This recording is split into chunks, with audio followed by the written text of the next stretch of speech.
So if you want to get your editions of Mesillas Yesharim, we're up to chapter 13.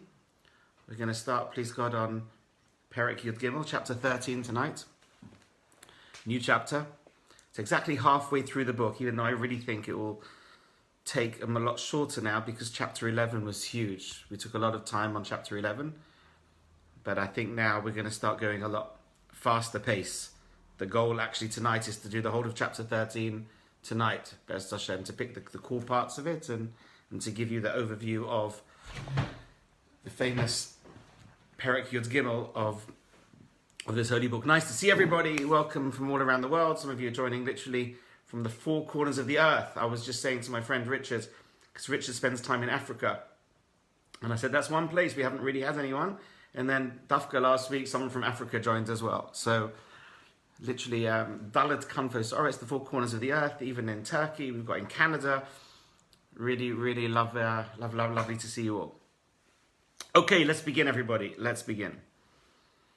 So the title of the chapter is called Prohibitions. Prohibitions means, I would have called it self-control, separation, abstinence, boundaries. Tonight, my dear friends, we're going to learn about boundaries. We're going to learn how to create boundaries. And remember, this holy book is about how you become enlightened, how you become great, how you achieve your highest version of yourself. So this is already quite hardcore. And that's why for a lot of people, they're gonna find this a little bit of a struggle. But please don't be disheartened. Please don't be disheartened, because even if you just take a modicum of what we learned tonight and you're able just to put a little bit more boundaries in your life and a little bit more self-control, that will be huge. That will be huge and will give you a huge credit in this world and in the next world. So don't get disheartened, because it is somewhat a high level, what the Ramchal's referring to. But here we go. Let's just go from actually the second paragraph. He writes the following. What is this word Prohibitions? What does it mean, boundaries? What is the root in the Torah for this concept? He says the following. He quotes a Talmud in Yevamos, chapter, page 20, page 1, which says the following. Daf Chaf Amud Aleph. Kadesh atzmecha b'mutzaloch. Which means that you should sanctify yourself through that which is permissible. Sanctify yourself through that which is permissible. What does that mean? What does that mean? So we're going to learn a huge idea tonight, my friends. Do you want to be holy? Would you like to be holy people? The way to be holy, amazingly, is to be able to turn away, to be able to create boundaries from that which is actually permitted. Most people have the concept, I need to have boundaries from things which are toxic, from things which are forbidden, from things which are poisonous. So let's say non-kosher food, let's separate myself from non-kosher food. Let's separate myself from non-kosher speech, lashon hara, etc. And one should separate oneself from that. But that's what we call ABC.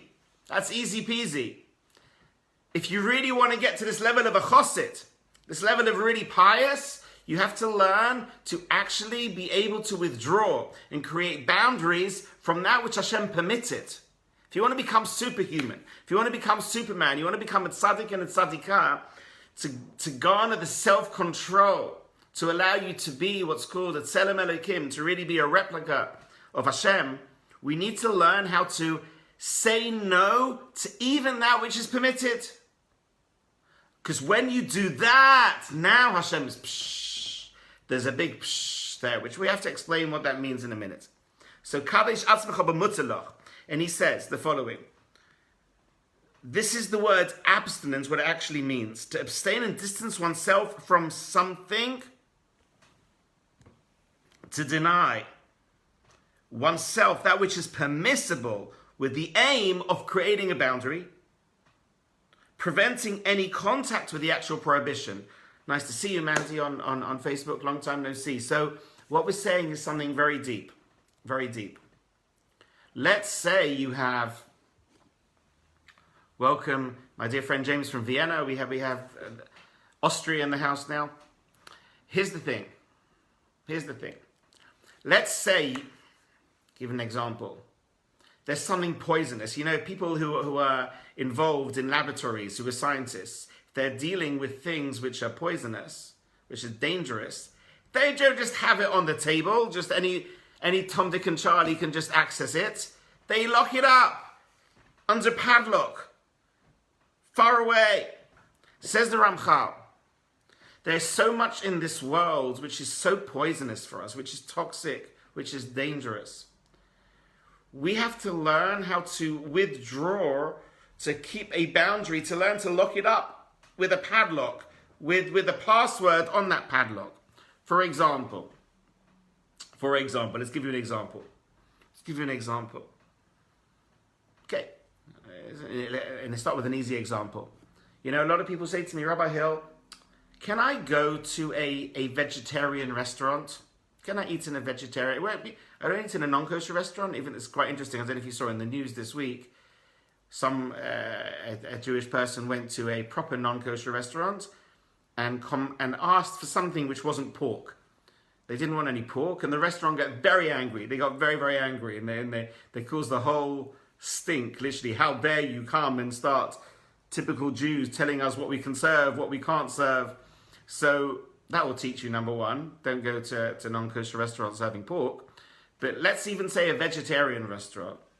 So again, everyone's on different levels. I'm fully aware you're all on different levels, and one step at a time. And if any of you are out there which eat pork, which eat bacon and ham, then one step at a time. You start off slowly.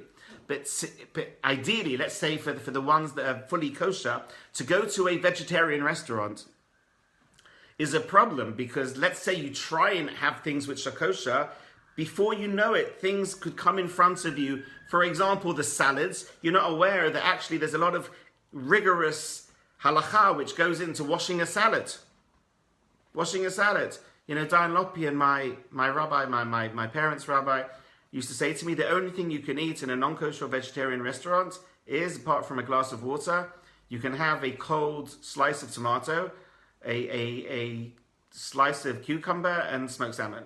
And that's it. Because obviously anything which cooked, that's a different halachic issue, what's called bishul akum. What I'm getting at is, if you go and let's say you've got a business meeting and your friend is taking you to sit in the non-kosher or vegetarian restaurant, you're asking for trouble spiritually, because one thing could lead to another, before you know it, something get on your plate where you didn't create that barrier. So that's one example. You know, obviously the classic example is what's called muksa. So one of the 39 melachot is we can't write on Shabbat. Ktiva, writing, you can't write biblically 2 letters on Shabbos. So what do our sages do? They create a buffer. They create a boundary and say, not only don't write with the pen, don't move the pen either. Don't touch the pen, don't move the pen. It's called muksa. Muksa is a barrier between you and the poison. So we're very into creating buffers and boundaries between us and the poison. Says the Ramchal, we need to learn to do that 24/7. So for example, with speech, now watch this. There are many things which are forbidden in speech. Lying is forbidden. Gossiping, slandering, God forbid. Saying evil information about someone even though it's true. You know, someone says, oh, but it's true. That makes it Lashon Hara. You can't say Lashon Hara even if it's true. Of course you can't. That is Lashon Hara. If it's a lie, it's a different sin called Motzi Shemra. So listen up. What the Ramchal is alluding to is the following. Step 1 is get on the place of learning with the laws of Lashon Hara and not speaking Lashon Hara. But that's just the first step. The second step, which ironically will then help you do step 1 better, is have some bit of word control in your day. Have a time of your day where you don't just open up your mouth and let rip whatever comes out. Have a time in your day which you're very selective. Even just for example, when you go to synagogue. I'm sorry to say, some people when they go to synagogue, they find it's an amazing opportunity to do some great business deals, to have a good goss, to have a good chat, to catch up, a bit like a gentleman's club. You know, one thing I try and be, please don't Judge me if you've seen me do the opposite, but one of my things I really try not to speak in synagogue, apart from to Hashem. I'm there to speak to God. Hashem wants to talk to me. So that's it. If you want to speak to me, then let's walk out the shul and we can have a chat outside. It's in the sanctuary of the shul.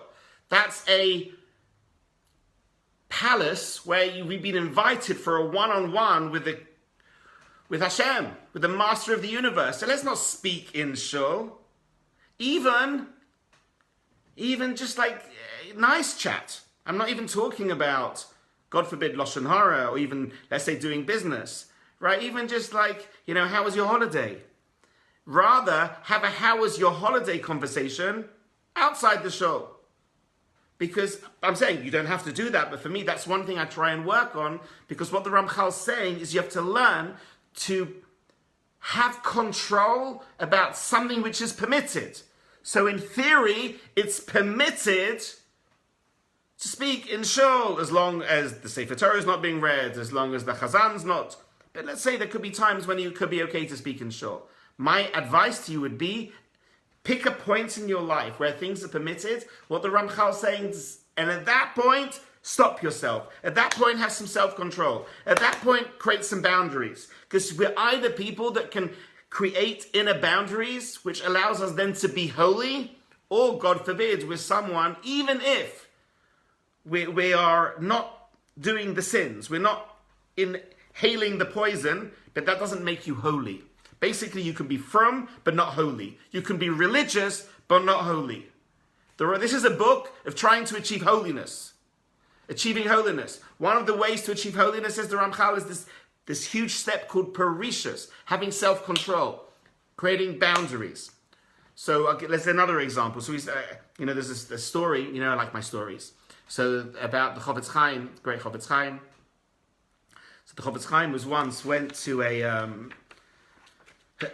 he was on travels. He went away to an inn for a weekend. But the Chofetz Chaim liked to be very anonymous, super humble. He didn't have fanfares. It wasn't like, let them know the Chofetz Chaim's coming. He kept stum. He just arrived casually at the inn. So the host, not knowing the identity of the great sage, seated him amongst the other guests at the inn, some of whom happened to be horse traders. So the Shabbos meal was, instead of a Shabbos meal the Chofetz Chaim was normally used to, lots of singing, lots of Torah, lots of halacha. It was all about horses. The Chofetz Chaim Shabbos table, they were chatting horses. This horse is a good horse, and that's a bad horse, and that's a good horse. After Shabbos, someone then told the innkeeper that he'd hosted the Chofetz Chaim. They said, do you realize who was at that table with the horse traders? It was the number one in the generation, the greatest tzaddik of all, the Chofetz Chaim. The innkeeper went and apologized profusely to the great sage for the discourtesy, for having him sit, and who talked about horses all along. What did the Chofetz Chaim respond? You know what the Chofetz Chaim responded, my friends? The Chofetz Chaim said, my dear man, there's nothing to apologize. He said, I'm so blessed, I'm so lucky, I'm the luckiest man alive. Because if there wouldn't have been horse traders, they would have been speaking the whole night about people. And that would have been proper Lashon Hara. That would have been proper Lashon Hara. Luckily, they just spoke about horses. So no kind of evil was done. Meaning the Chofetz Chaim was the one who was so meticulous that no Lashon Hara came out of his lips in his lifetime.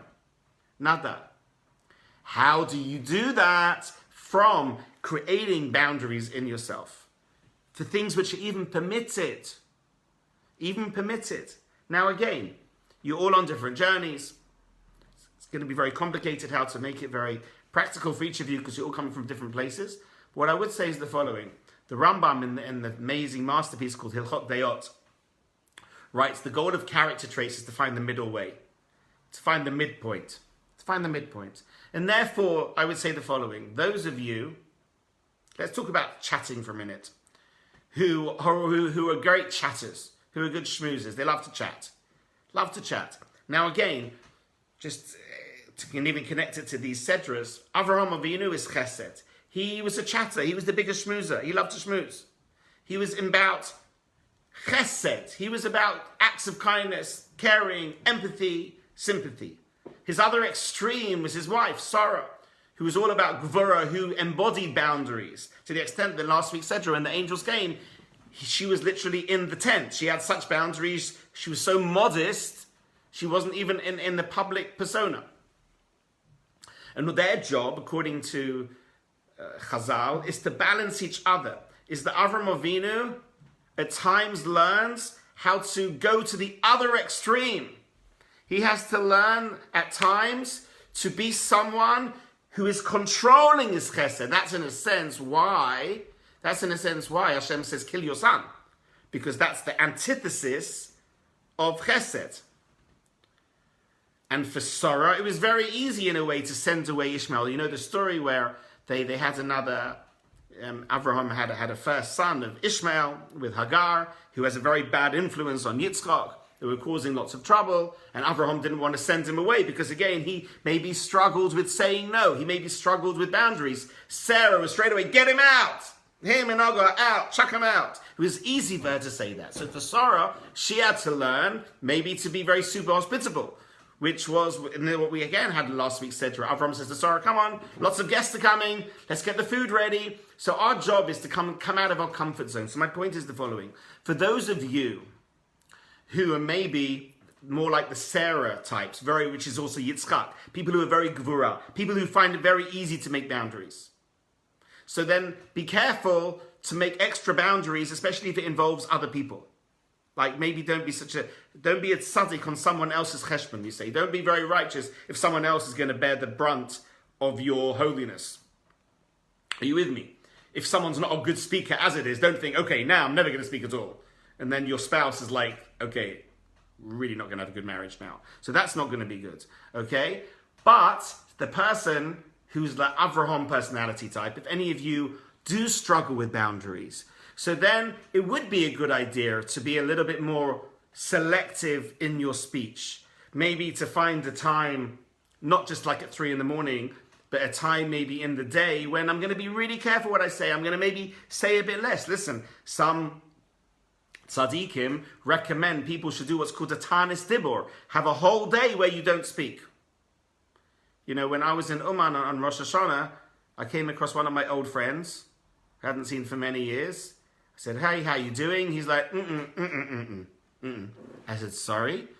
And luckily his sons were there, and they said, really sorry, he's on a tanis dibur. On the first day of Rosh Hashanah, he doesn't speak. So it was very fun. I said, amazing. So I could basically say what I want to you and you can't respond. This is awesome. And I started to, no, I didn't. But you could have done. But the point is, the idea of a tanis dibur, try it. Have everyone done it? We talk about fast days, just about food. Have you ever tried a fast day for speech? Really interesting. Even try like a fast hour, an hour of not speaking when you're awake. Try that. Just learn to create self-control, because what we're learning tonight, and this is the point, the way Hashem has created us, on one hand we have part of Hashem's soul within us, part of Hashem's soul. On the other hand, we've got this body, and unfortunately this body, or fortunately this body, is connected to earthliness, is connected to physicality, material, has an aspect connected to an animal. So essentially we have a choice, my friends. Are we an animal or a malach or an angel? Are we going to just go with our base instincts, whatever the instinct is, you know, all the metaphors, like a bull in a china shop, or the red rag to a bull? Are we as neshamas, are we as spiritual human beings, God forbid, going to live that life? Someone upsets you, bang, you shout and you scream. Awesome, Laura. Right? And it's about doing a tanis dibur, but trying not even to do it on Yom Kippur, do it during the week. On a Sunday, how cool is that? Shouldn't do it on a Shabbos. But maybe even on a Sunday morning, on a Sunday afternoon, a Sunday evening, just to do that over the tanis dibur. So my point is, well, what are we going to be? Are we going to be, someone upsets you, we have to rise to the bait. We've got zero self-control. And that moment, you ever had that moment where you start getting a bit angry and you lose control? At that point, we're the opposite of holy. We are so unholy at that moment. There is such a disconnect between us and Hashem at that moment. The way to achieve emulation of Hashem, the way to achieve holiness, is to not rise to the bait. When someone tried to upset the Chovetz Chaim, nothing could upset him. Nothing. Because he'd got such self-control that whatever bait you put in front of him, he was chilled. He just laughed. He saw the good in it. He saw the bracha in it. Now, it takes us a while to go and achieve even a modicum of the Chofetz Chaim, but at least a step one is to restrict yourself on something which is permissible. For example, speech. Obviously, a big thing is dieting. Probably the number one word which is used most in my house, because I live in a house with lots of women, is the word diet, right? Diet, diet, diet. So they're all into restricting food. So that's an easy one maybe for us, right? For those of you who are into dieting. So now you can look at dieting as not just an exercise in losing weight, but try and look at dieting as an exercise in losing ego weight, in losing part of our earthliness. In other words, use dieting as a way to achieve somewhat of holiness, because you have some self-control. You know, my mashkiach in yeshiva, Rabbi Chanan Fishman, used to never have dessert. That was his thing. My wife says it's always the best part of the meal. You can only have even though she wants to talk about dieting the whole time, also part of her mantra is the most important part is dessert, which, by the way, I had a thought that maybe you should start with dessert. Has anyone ever tried that? Start your meal with dessert because you're most hungry. So, but anyway, I shouldn't be talking like that. Sorry, this is the now Mesillas Yesharim talk. The Ramchal wouldn't be happy. I apologize for that. Take it away, right? Back to reality. Gosh, Ramchal, please forgive me for such heresy. But my mashkiach never had dessert. That was his shtick of having self-control. No dessert. So any of you just tried that. Again, this is experimentation, everybody. I want you to learn to find new muscles. It's a bit like if I'm a coach and you're the athlete in the gym and we're trying to get you fitter. We're trying to use this holy book of the Ramchal to try and get you spiritually fitter. And a cool exercise, and someone especially like me, because I really struggle with dieting, you know, if you had to say to me when I was hungry, no desserts, I don't know if I could manage it, to be quite honest, right? It would be tricky, right? But that's the Nisayan. Can we, you know, my best diet was, and again, my family laughed at me because it doesn't work. My best diet was, I'm going to not eat that which I don't like. I tried that, right? So if you serve lots at the table, anything I don't like, I'm dieting from that, right? But unfortunately, I still get getting bigger and bigger. So it didn't work. But the Ramchal would be saying, because again, this is a spiritual exercise, which is try and say no to something that you want and have the self-control. Self-control. Again, the animal doesn't have self-control. Are we animals? Are we Tselem Elokims? Are we emulators of Hashem? Are we spiritual beings? Are we descendants of Avraham and Yitzchak and Yaakov and Moshe Rabbeinu and the Ramchal? If we're really spiritual descendants of giants, that means we have that within us. As I said on Wednesday night, in my shir on Wednesday night, it says in Tanakh of Eliyahu, one of the phrases we're meant to say every day is, Mosai, Masai, Yagiu La'avosai. When will my actions reach that of my forefathers? So we have the capability of getting to the level, for at least in our own way, of the Avos and Imahos, of our forefathers and our matriarchs, but we can only do that through a lot of spiritual work. So what the Ramchal's saying, one way to gain self-control is learn to say no to things which are permitted. Again, it doesn't work just to say no to illegal things, to poisonous stuff. Shkoyach. Okay, very good. Well done. No, that's not the point. That's just basic. That's not perishus. It's hard. That's not kedusha. That's just a good idea. Avoid it. Otherwise, we're not even talking. You're not even in the game. You want to be in the game, you got to just avoid the poison. Now you're in the game and you want to become holy, say no to the kosher stuff too. Right? Meaning, there are certain aspects of which are kosher, which isn't very kosher. You know, James is very good at connecting to you on Sfaria a link. So James, see if you can find. It's in the Sedra Kedoshim, in Leviticus chapter 19, verse 2. Nachmanides, the Ramban, his view, his commentary on the mitzvah in the Torah to be holy. What do you think it means to be holy. It's amazing. It's one of the 613 mitzvahs to be holy. What does that mean? To go and meditate on a rooftop? To go on a mountaintop and sing? Tov Lahodos? Thank you so much, my man. Right? So, what does it mean to be holy? Says the Ramban, I'm paraphrasing. You can be a novel b'shus Torah. You can be a glutton, a pig almost, within that which is permitted. Meaning, you can have chicken, but if you have like 5 pieces of chicken a night, and 2 bottles of wine a night, followed by a huge dessert, that's not what Hashem had in mind when he said you should eat a bit. That's not a way to be holy. And this is again fascinating. Holiness isn't necessarily sitting and learning Torah all night long. Holiness is garnering self-control. Being able to restrict that which is permitted. So specifically with food, to be able to have control with your food intake.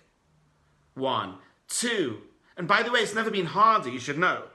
One of the big challenges of our generation is, especially if you're kosher, and especially in the world generally, there's so much luxury out there. There's so much, and by the way, we still complain the whole time, with the ultimate complainers. But yet, we've never had it so easy. Can you imagine 60 years ago, 100 years ago, 200 years ago, if they would, they would walk into a kosher delicatessen, they'd think Mashiach was here, right? There's every type of kosher sweet, every type of kosher cake, and we still complain, and there's every type of it. And therefore, on one hand, Hashem is giving us a little feeling of spiritual luxury. On the other hand, it's a big test, my friends, because if we don't know how to handle it, we could become, A, people who are always complaining because it's never good enough, and B, we could lose self-control, especially with the sweets.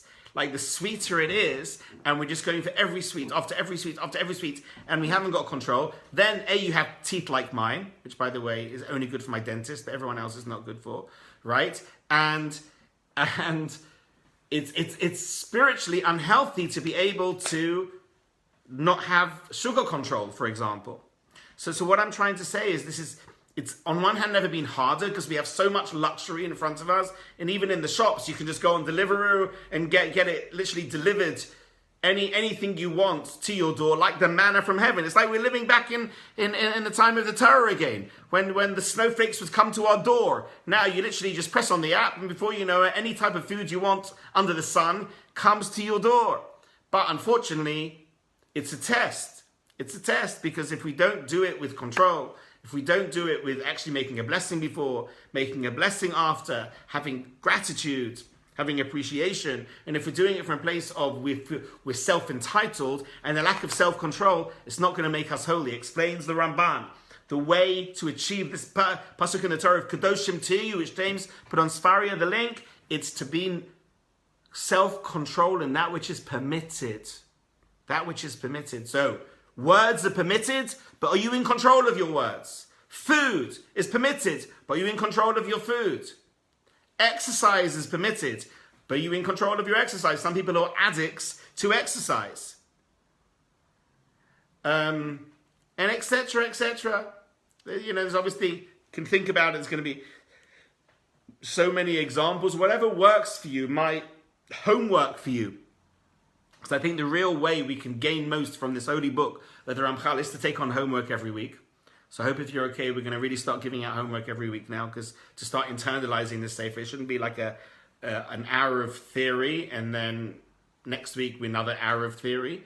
For you to become great, for you to become holy, you've got to learn to internalize it. So think of one area in your life which you start day in, day out, at least being aware to try to control. Try to have a bit more boundaries. It could be with friendships. A lot of people don't know how to have boundaries with friendships. Don't know how to say no at times. Don't know how to have this is my time. Like, for example, you're learning Torah right now. So I would hope for the next 28 minutes, if one of your friends message you on WhatsApp, hey, let's have a chat, you don't respond. I hope. I know Verda is hardcore. but it's everyone else on that level, right? Are you able to say no? Like, not even to say no, they shouldn't even to give it attention, because you're totally absorbed. And by the way, it's a huge spiritual weakness, and it's a pain when someone doesn't have control with friendships, because then before you know it, it can at times become toxic. And before you know it, you can start declining spiritually as a result of not having boundaries. But that's what we're talking about. Someone asks you a favor, it doesn't mean necessarily you've got to do it. It's very hard when you start having boundaries. Because on one hand, as the Baal Shem Tov says, someone asks you a favor, that's coming from Hashem. So it's definitely come from Hashem. You were meant to hear that favor. And I would say the majority of times you're meant to do what you can to achieve that favor. However, if, for example, as a consequence of tonight, you're saying, I've got to have some boundaries, and there's this certain person in my life that I'm lacking boundaries.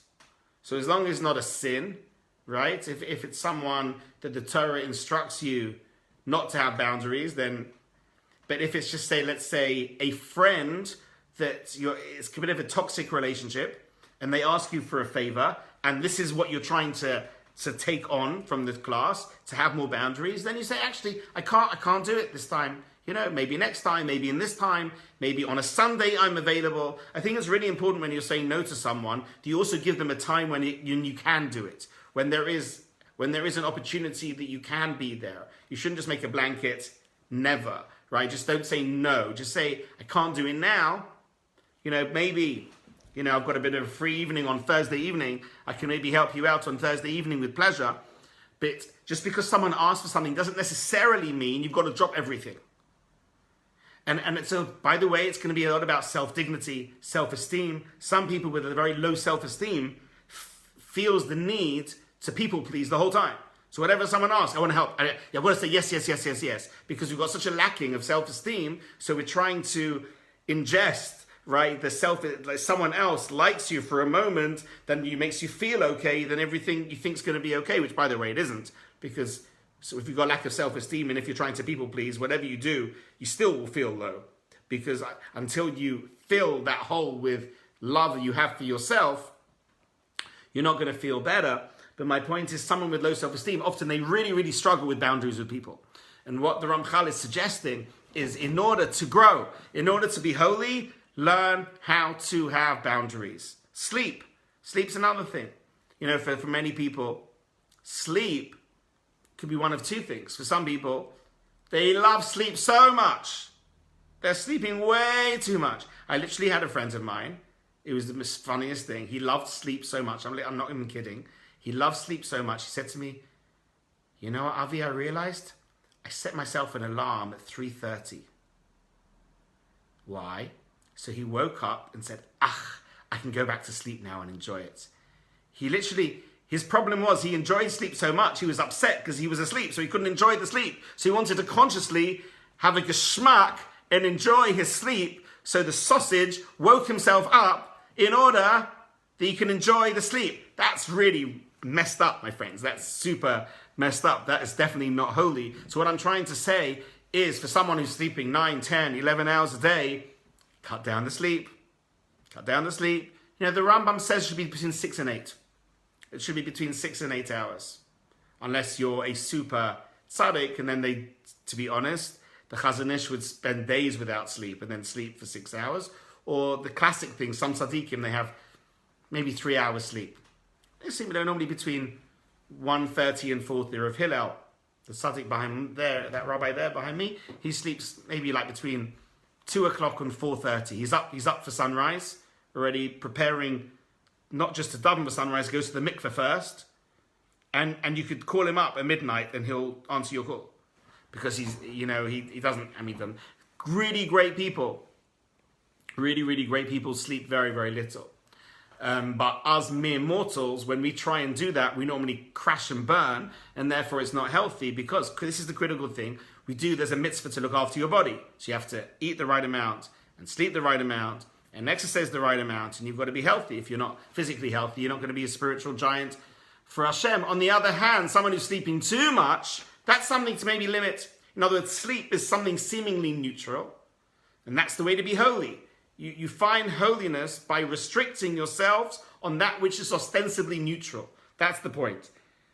You're not holy by restricting yourselves on that which is forbidden. That's just being Jewish, right? If you want to be a holy Jew, I like that. If you want to be a holy Jew, you want to be even though all Jews are holy, but if you want to be a really holy Jew, then you have to restrict yourself from that which is permitted and have some self-control.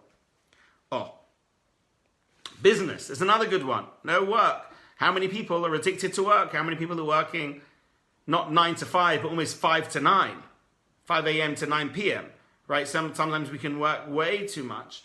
And that will be a lack of holiness. And you're saying, but I need to support my family. But I need to support the synagogue. The synagogue would probably prefer that you give them a little bit less and you actually support the synagogue by going to shul, by actually coming to shul. Me as a rabbi, that's what I would love, right? What really gets me so excited is when my community, they learn and they pray. So if someone's working because I'm working, I can't come and pray, something's wrong somewhere. They're not getting the right advice somewhere. So that could be another area to kind of cut down a little bit, to try and restrict, even though it's permitted to work. But if you're living to work and if you're working for 16 hours a day, that could be something else to create boundaries, which, by the way, in today's society where you've got your iPhone, where your work emails are coming through to your phone, it's a nightmare. It's a nightmare because people are really working 24/7. Employers are loving it because they've basically got an employee, not 9 to 5, 24/7. And as I said to you previous week, some people are, they're sleeping by their phone. So even 1 in the morning, they're looking at their work emails. So it's good for slavery and the slave trade. The masters of the slave trade are loving it, that people are slaves to their phone and therefore constant workers. But that's something also to try and have control about, to maybe not have the phone by your bed, to have the phone a bit less, to work a bit less. This is the type of ideas we're trying to say. Maybe give up, as I said, your desserts, or maybe give up your hors d'oeuvres. I said to my wife this week, I'm giving up my chicken soup, darling. She wasn't impressed, right? But literally true, mummish. She's like, what's going on? So then I've got another problem because now I've got to make my wife happy. So okay, I had some, right? But I didn't have a lot, right? But my point is, you've got to learn to restrict yourselves because that's what makes it holy. Amazing thing. And probably the locus classicus of holiness. The quintessential example is marital intimacy. What happened when Tzvi had the merit of going under the chuppah with his bride, with his soulmate? Tzvi said the words to his soulmate, Hare at mekudeshes li. You're going to become holy to me. Jewish marriage is called holiness. That's why we need to have lots of boundaries in Jewish marriage, right? Because the more the boundaries, the more the holiness. Actually, probably not true. But the point is, that's why it's inbuilt boundaries. That's why Hashem inbuilds this principle called, you can have marital intimacy, but for 2 weeks a month, during the time of nidah, during the time of menstruation, you can't be together. It's not that now you've got a man and woman, you can be together whenever you want, 24/7. No, but here's the point. So the 2 weeks you can't be together, that's just goes without saying. That's just if you want to be a good Jew. If you want to be a holy Jew, you've got to learn a bit of self-control in the area of marital intimacy, even in the time which is permitted. Because essentially, are we going to be a slave to our lusts or a slave to Hashem? You choose. Who do you prefer to worship? Your lusts or Hashem? Doesn't work both ways. And the way to say I'm not going to worship my lusts is learning how to say no. Just no. Just because there's a desire doesn't mean I need to act. Even if it's a kosher desire. Even if it's permitted. Tonight when you finish, you could go and raid your kosher cupboard and just take out one kosher nosh after another kosher nosh after another kosher nosh after another and just, eat for 5 hours and then you'll be sick. And that really wasn't healthy. And that wasn't holy. Instead, let's say you're hungry, so you have something, and you make a blessing first. You have it, you make a blessing afterwards, but maybe you just have a little bit less from that which the animal in you wants. There's nothing wrong with being a little bit hungry at times. There's nothing wrong because by doing that, by training up to learn to say no, That's what's going to make you holy. That's why Jewish marriage is called Kiddushin. Now let's go back and look at the holy words of the Ramchal. So says the Ramchal like this, second paragraph. He says, one who inquires into the matter will discover there's 3 levels. The actual prohibitions. James, I don't know if you can put it on Safari, that would be awesome as well. Can you put the link of chapter 13 on Safari? 13, okay. Thank you. So the actual prohibitions, they're restrictions, which are the enactments. So it said, step 1 is you've already got restrictions and the fences. But then, says the Ramchal, you need to have individual restrictions that every person who is committed to abstinence must observe by setting his own boundaries. And that's private. You've got to work out for yourself what should be your own private boundaries. That means that one must forego things which are permissible, that have not been prohibited to the Jewish people, and you must abstain from that. So that will be very, very far from evil, because again, if you're someone who self-indulges in kosher, A, you will eventually indulge in treif as well. You'll eventually indulge in poison. And B, you're not going to be holy at all. So it's Ramchal saying you need to get to a place of self-imposed boundaries. But again, be careful. Please don't get it wrong. Don't say to your wife, okay, we're not speaking for a week. Or if your wife asks a favor, sorry, I can't do it, boundary. That's not put your boundaries on the things which your animal Yetzer Hara wants.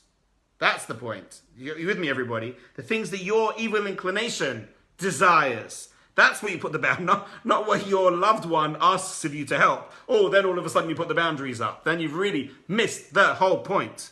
Are you with me, everyone, right? You've got to put the boundaries on that which your own evil inclination desires, wants to indulge, which is kosher, but it's not holy. And learn how to restrict a little bit of that. But just that. Now, ask Ramchal a very big question. He says, 1 minute. Surely, we have a problem here. See, the Torah, anyone know how many negative prohibitions are in the Torah? Come on, someone message me in. How many negative prohibitions are in the Torah? Right? The negative prohibitions in the Torah are 365. Hopefully you've messaged that in. 365. Which is interesting because it's the days of the year. Which is again showing you how physicality is connected to sin. And our job is to ascend from that. 248 is the positive mitzvahs, which is the numerical value of Abraham, which is also the numerical value of Rechem, which is mercy and womb. So it says to Ramchal, there's already 365 sins. We're not allowed to be adding to God's mitzvahs. There's actually one of the mitzvahs is we can't add to God's mitzvahs. In fact, one of the big sins that Eve did with the snake was the snake said to Eve, the snake said to Chava, what did Hashem say? What did Hashem command you? And Chava said, Hashem commanded us not to eat from the tree of knowledge of good and evil and not to touch it. It says at the beginning of Bereshis. Explains the commentators, you made a big mistake, Chava. Hashem didn't say that. Hashem just said you're not allowed to eat it. You and Adam Arishon came up with a very good plan, which is to create a boundary of let's not touch the tree too. A bit like I said with the pen. The Torah says don't write with a pen, and the Chazal say let's put a boundary called Muksar as well. So what's the answer? What should Chava have done? Why are we allowed to do it? First of all, the mistake Chava made was to say Hashem said it. Hashem said, don't touch the tree. God didn't say that. For you to say, if you would let's say you get on the phone to your friend later, because you're not doing a Tanis Dibble tonight, let's just say, right? And they say, what do you learn from Rabbi Hill tonight? And you said, I learned that there's a mitzvah in the Torah that God mandates that we have a diet. That God mandates that we learn to restrict ourselves from that which is permissible. You won't have said it right. Please don't say that. Because A, you've misquoted me, and B, you've misquoted God. So that's not the point. There are 365 negatives and just that.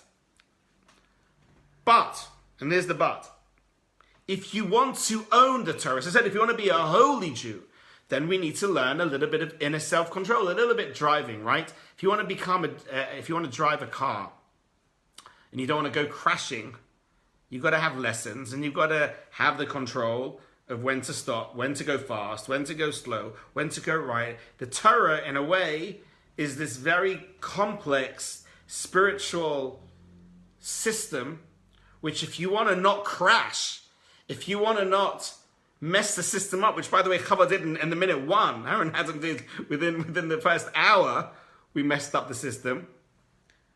We have to learn self-control. We have to learn self-boundaries. So that's really what the Ramchal is saying. He asked the question, is it not enough that what the Torah prohibits, you restrict yourself with other prohibitions? And the answer is, he said, this is what the Ramchal says, that Prohibitions is both necessary and vital. Creating boundaries, says the Ramchal, is necessary and vital.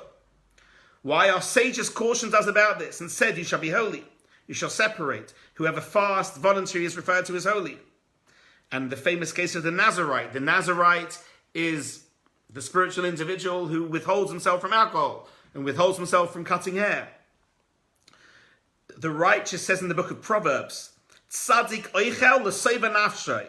The righteous person eats for the contentment of his soul. And that refers, amazing, the contentment of your soul. Try to do that, my friends. You ever tried that? You're eating not for your body, but for your neshama. How do you do that? Because let's say you want to learn Torah tonight. You've got to be somewhat healthy. You've got to be physically healthy to do that. So you need a bit of food to nourish yourself so you've got the strength to learn. Or there's a mitzvah. Hashem wants us to make kiddush on Friday night. So that's for your soul. Learn how to eat for your soul. Eat for your neshama. Beautiful idea. And that refers to Chizkiyahu, the king of Yehuda, on whose table was served no more than 2 literals of vegetables. He was a king, and he had just a tiny amount.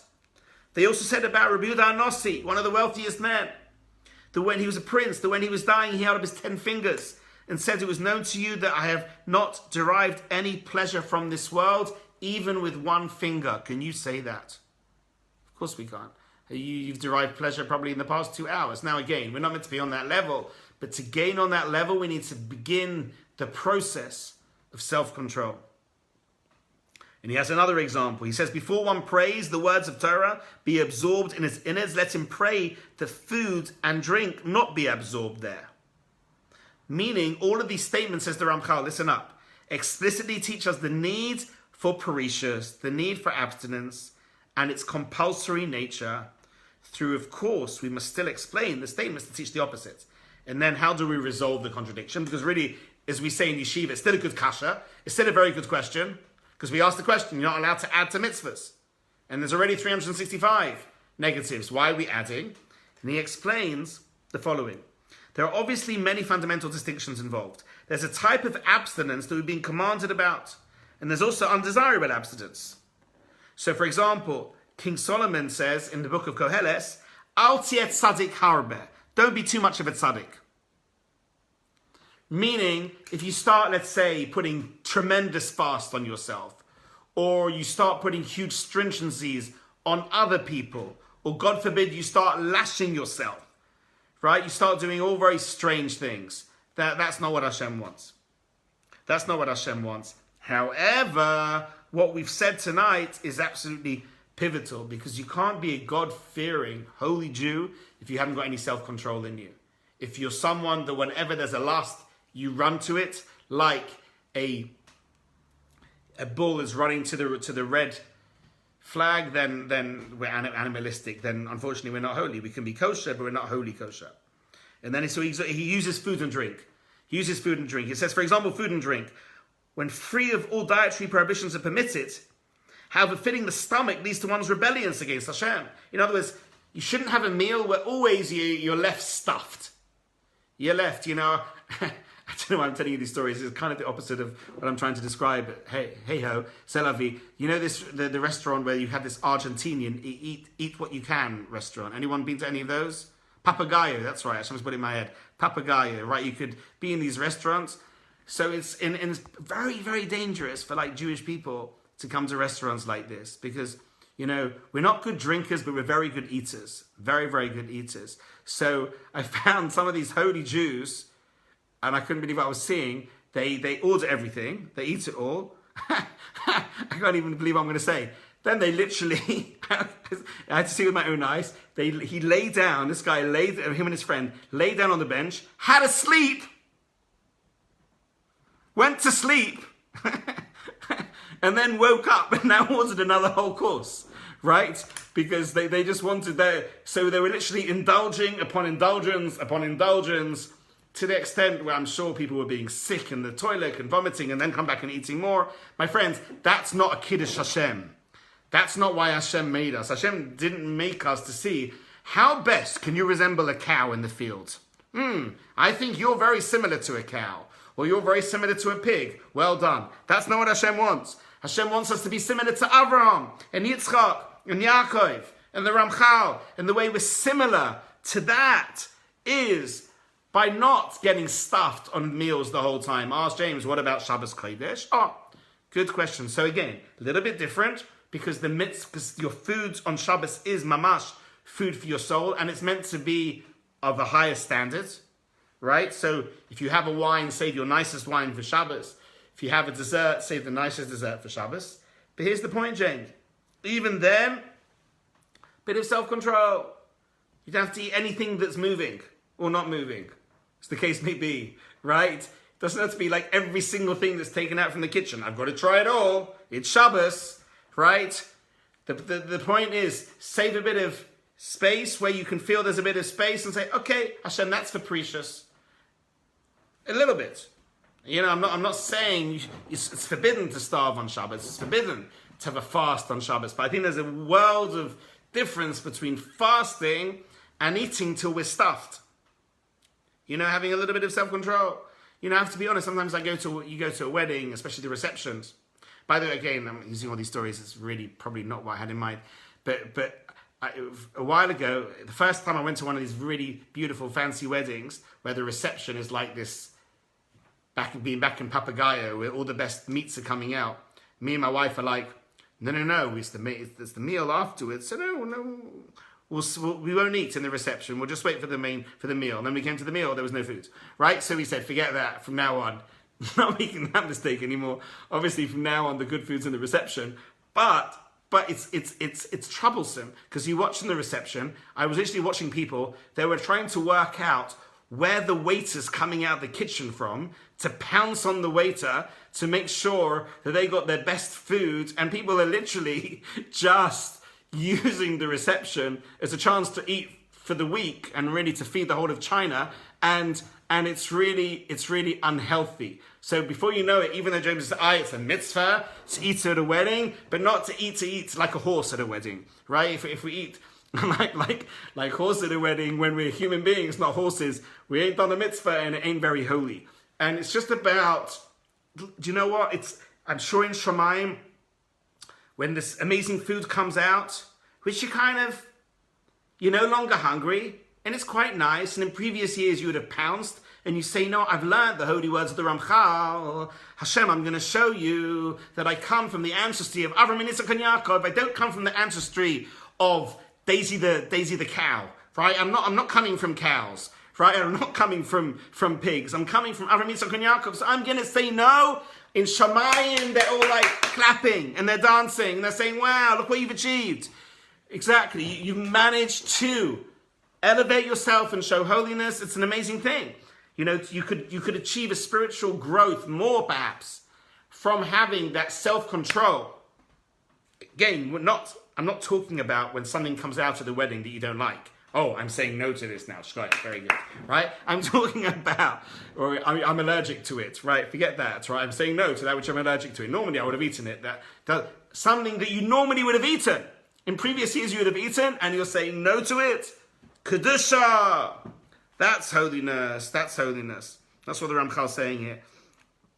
How even more at risk is the person who's accustomed himself to be eating and drinking. If he just lacks what he's used to, he will suffer. You know how many people, they're in a bad mood if they haven't had the wine they want, if wine and whiskey is needed for your happiness, there's a problem going on. right? Get a life a little bit. Learn more of this holy book, because that's not the way it should be. Your food shouldn't be filling your needs of happiness. What should be filling your needs is your love for yourself, the fact that Hashem loves you, you're making a difference in this world, you're helping the world. So I think we'll stop there. Maybe I'll just give you the last line, because then I can move on to the next chapter next week. If you go to the last page of this chapter, I'll just read you the last 3 paragraphs. It says, Hillel used to say, one who is deficient, Goimel nafshe ish chosed, one who is deficient to his own soul. So yes, you have to look after yourself. And he would say, eating breakfast, it's a mitzvah to have breakfast. You shouldn't be restricting yourself from breakfast. They say that some people say that I have breakfast like a pauper, and lunch like a prince, and supper like a king. It's actually health-wise and spiritually meant to be the other way, right? Your breakfast, in a way, should be your biggest, nicest meal to sustain you, to fill you. Then lunch like a prince, and supper like a pauper, right? But so you're meant to have breakfast. So on one hand, yes, you're meant to restrict yourself, but don't restrict from yourself from things which are essential for your body. Restrict yourself from things which your animal side is yearning and is desiring. Then he says the summary is, a person should abstain from any worldly matters that are unessential. On the other hand, anything that he regards as essential, for whatever reason, then that's essential for you. But again, the Ramchal doesn't realize what pigs we are, right? So you might say, but it's essential to me to have 10 different types of desserts, right? So no, that's not essential for you, right? That's essential for your Yetzer Hara. So what I'm trying to say is, you need to eat and drink today. That's essential.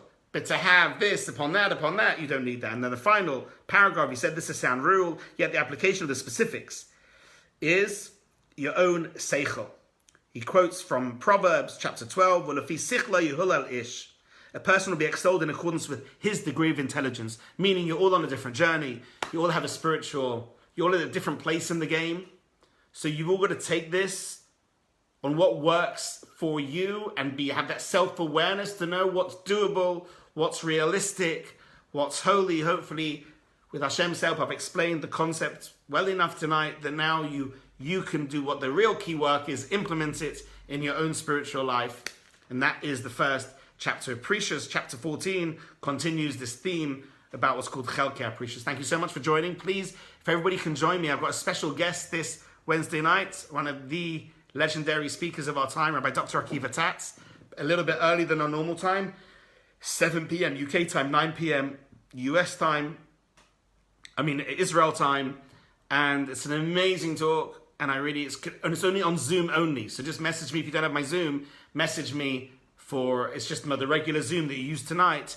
That is my Torah Zoom, so we'll be hearing the holy words of Rabbi Tatz with Hashem's help this Wednesday night. Unless Mashiach comes, then hopefully we'll be hearing it in Israel as well, because Lama Lo. Thank you, everybody. Hope you had a good night. Hope you've enjoyed. Thank you, Rabbi. Thank you. Have a great evening. Happy to take a question if anybody has a question or a thought or an insight or a joke. L'chaim. I'm going to go and get drunk now. See you later. That was a joke, by the way. Chas v'shalom. See you later. Good night. Nice to see you, Mandy. How is Mandy? How are you? We've been Tzfas. No wonder I felt so holy. Tzfas was with us tonight. Nice to see you, Sarah Gittel. Mandy, ma chadash itach? Kol tov. Nice to see you, Keith. Who else? Who else is on Facebook? Rivka. The holy Rivka. The Rebbitzon's with us. Nice to see you, Rebbitzon. Hashem should bless you. Kol mishalais lebech l'toiva. Hashem should answer all your tefillahs always l'toiva. Please join us for Rabbi Tatz this week. And Rivka didn't need this tonight because you are so holy. You've already probably accomplished this chapter. But as mere mortals. Yeah. Good night, everyone. God bless. Bye.